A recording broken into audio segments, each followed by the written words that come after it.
খবরদার কেউ একা একা ইফতারি করবেন না। একা ইফতারি করেন নাকি আপনারা? একসাথে।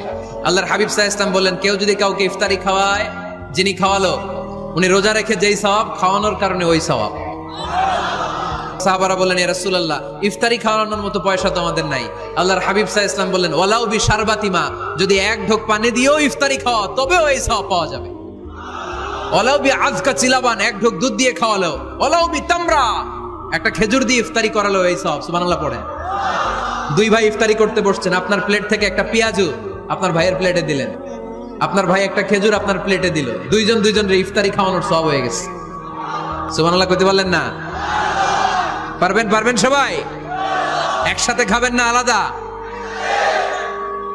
আল্লাহর হাবিব সাল্লাল্লাহু আলাইহি ওয়াসাল্লাম খেতে বসলে কখনো খাবারের বদনাম করতেন না। সহিহ বুখারীর হাদিস, মা আবা রাসূলুল্লাহি সাল্লাল্লাহু আলাইহি ওয়াসাল্লাম তাআমান কত্তু, কখনো খাবারের বদনাম করেন নাই। এই 63 বছরের জীবনে কখনো না, একবার